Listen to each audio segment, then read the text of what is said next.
पाकिस्तान के fast bowler Naseem Shah, जिनके बारे में बड़ी ज़्यादा न्यूज़ चल रही थी कि आया कि वो वर्ल्ड कप में शिरकत करेंगे या नहीं, आया कि वो एशिया कप में हमें नज़र आएंगे या नहीं, इन सब न्यूज़ की आकर नसीम शाह ने तरदीद कर दी है।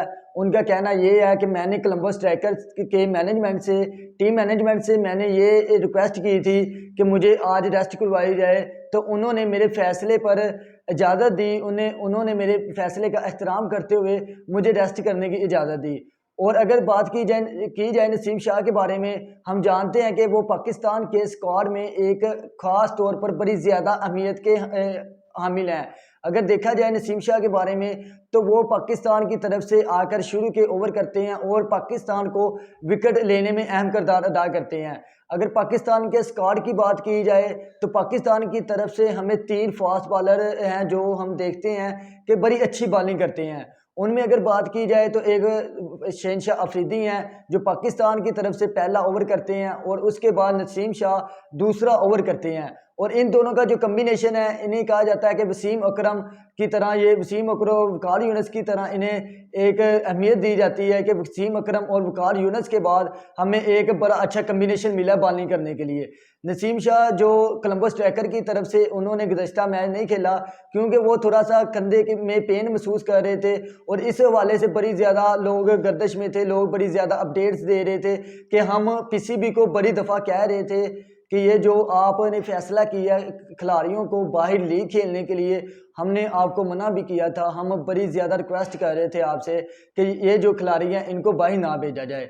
अगर देखा जाए ये लोग भी सही कह रहे थे क्योंकि आगे दो जो आगे आ रहे हैं इवेंट बहुत बड़े हैं। अगर इन पर बात की जाए, एक एशिया कप है और एक वर्ल्ड कप है।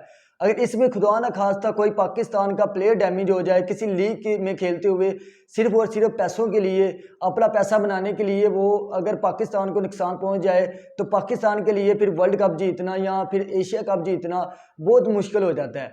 और पाकिस्तान को अब अफगानिस्तान सीरीज़ खेलनी है और अब देखना पड़ेगा कि आया कि जो नसीम शाह को पाकिस्तान इसमें बॉलिंग करवाता है या नहीं।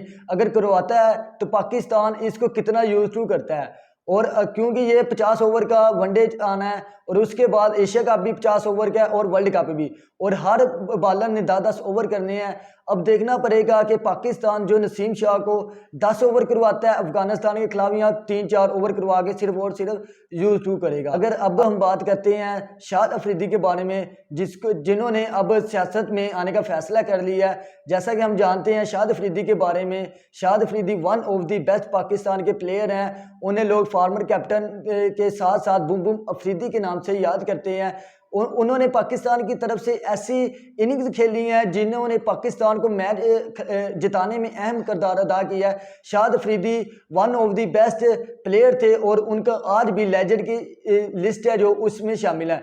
अगर बात की जाए शाद अफरीदी के बारे में, उन्होंने सबसे ज़्यादा बड़ा 158 किलोमीटर का छक्का मारा है और आज भी वो लेजेंड की लिस्ट में शामिल हैं। और आज भी उनको लोग, उनकी हिस्ट्री को उनको कभी भी लोग भूल नहीं सकते। और उन्होंने अब क्रिकेट के साथ साथ सियासत में आने का फैसला किया है।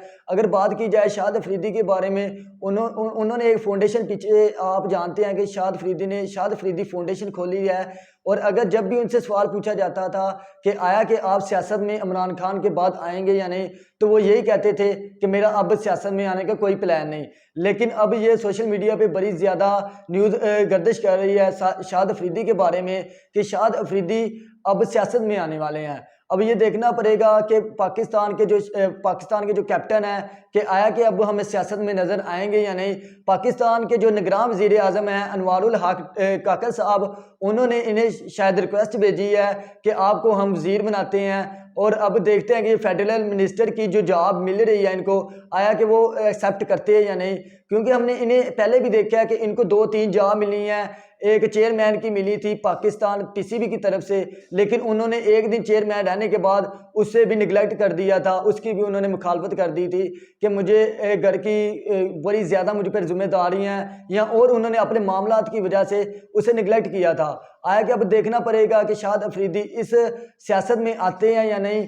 और अब सुनने में आ रहा है कि वो जो ये निगरान वज़ीर आज़म है उन्होंने इन्हें निगरान वफाकी हुकूमत में रखने का फ़ैसला किया है। और देखते हैं कि आने वाले वक्त में हमें क्या शाहिद अफरीदी नज़र आएंगे इसमें या नहीं। अभी तक लेकिन अगर बात की जाए शाहिद अफरीदी के बारे में, उन्होंने इस हवाले से कोई बात नहीं की कि आया कि मैं अब सियासत में आ रहा हूँ या नहीं। और अब देखते हैं कोई हतमी फ़ैसला शाहिद अफरीदी की तरफ से नहीं आया, लेकिन ये गर्दिश में है अनवारुल हक काका साहब की तरफ से ये अपडेट काफ़ी वायरल हो रही है।